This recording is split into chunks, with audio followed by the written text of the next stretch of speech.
yang selalu mengganggu dan selalu menghampiri kamu pada waktu-waktu tertentu? Itu teman aku. Kuntilanak? Teman? That's my friend. Oh my God. Kobi? Wow. Kenapa gue bisa bilang itu temen? Oke, cukup dulu Roy. Ya, saya menggambarkan di sini rambutnya panjang banget dan darahnya dari leher sampai ke bawah. Ya, Ibu Email boleh sebelum bercerita sembari menjawab pertanyaan dari bintang tamu saya dari Vicky ya. Iya. Mengapa kok bisa disebut sebagai teman? Silakan Bu bercerita. Jadinya ceritanya gini, waktu itu beliau ini datang sama aku. Terus beliau ini mengatakan bahwa saya nggak punya teman. Jadi saya berkelana ke sana ke sini dan sering iseng-isengin orang, bikin orang takut. Maukah kamu menjadi teman saya? Maukah kamu menjadi keluarga saya? Atau mungkin saya bisa ikut kamu ya? Katanya gitu, seperti itu.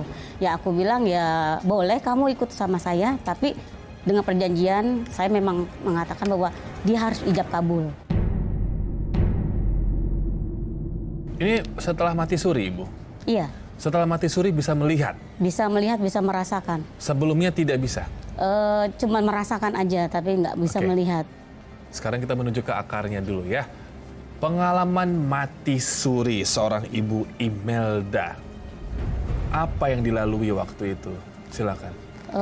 Aku waktu saat aku lagi sore-sore kumpul duduk sama kakak sama adik aku, tiba-tiba kayak ada sesuatu masuk ke dalam kepala aku gitu, berat gitu.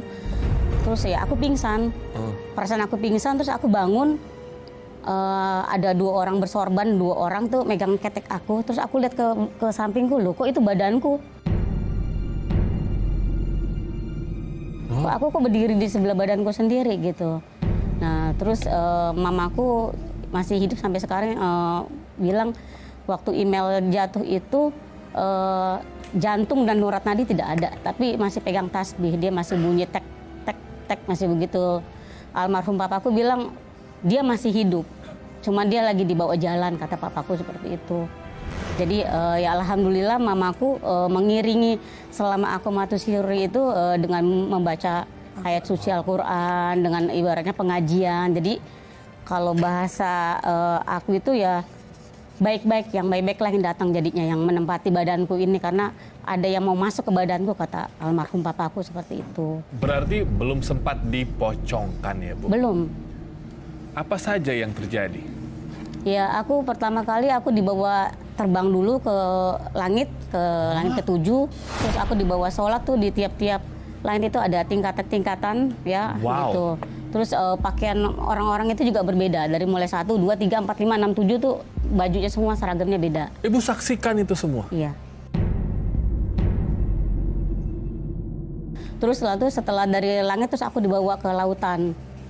Dibawa ke lautan, terus aku dibawa ke sebuah kerajaan. Ya aku dikatakan sama yang bawa aku ini kerajaan yang ada di dasar laut, yang berkuasa ibu ini, kata beliau 2 ini. Oh, terus aku dibawa lagi ke suatu tempat, ini yang namanya neraka katanya. Oh ini neraka ya.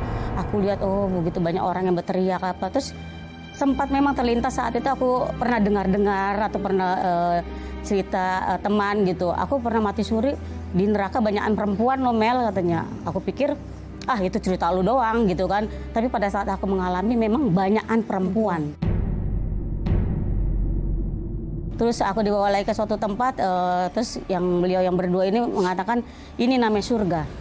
Nah memang aku juga melihat secara langsung surga itu masih sepi, tidak begitu banyak orang. Dan mereka yang ada di dalam situ memang berusia sekitar 20 tahun. Tidak ada tua, tidak ada muda. Terlihat muda semua.